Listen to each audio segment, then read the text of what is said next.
My name's Dr. Anuradha Sale-Bennett, and I'm a consultant clinical psychologist. Trying to write an article about whether children are growing up believing one race is superior to the other. Yeah. And I just wanted to know, do you think children are growing up with this kind of idea? I'm not sure what it's like contemporary times.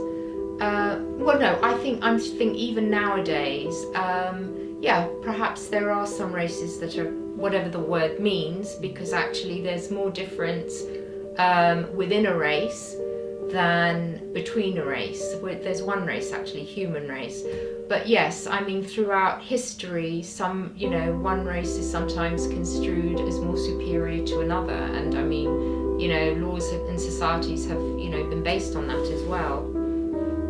From watching the video that I've just shown you, do you think maybe children's idea because of how they are influenced, their environment, maybe? Maybe environment, because, I think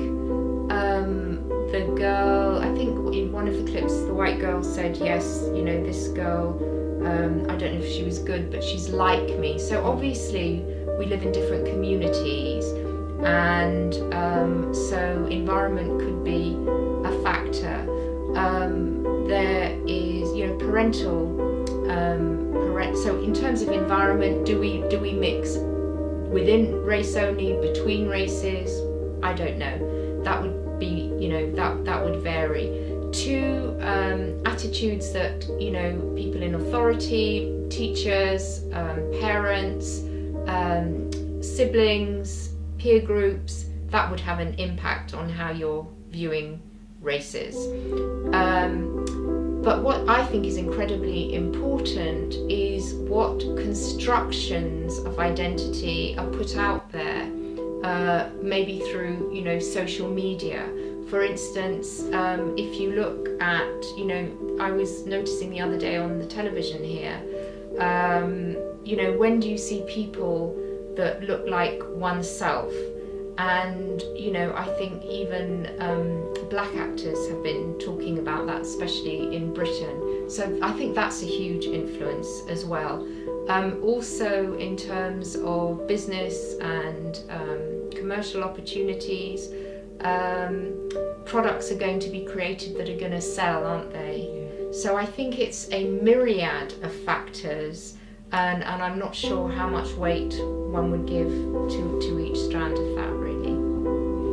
So with one of the children, I think it was the black child, and they were asking her which one was bad, and then they'd say the black one. They've made this decision because of what they see on TV. Like, it's always, let's say there's black people on TV, they're fighting this and that. Oh, so I'm sure, but don't you think it's just so sad? And I think what happens, I think Frantz Fanon, a black psychiatrist, maybe he was Algerian, years ago, was talking, I think it was called Black Skin, White Marks, that's the one. But even black people can internalize the racism of that society, and maybe that's what's happened to that little girl. And how sad and awful is that the representations, the external representations of her, maybe she's devaluing them already at that young age. I think that's horrendously sad.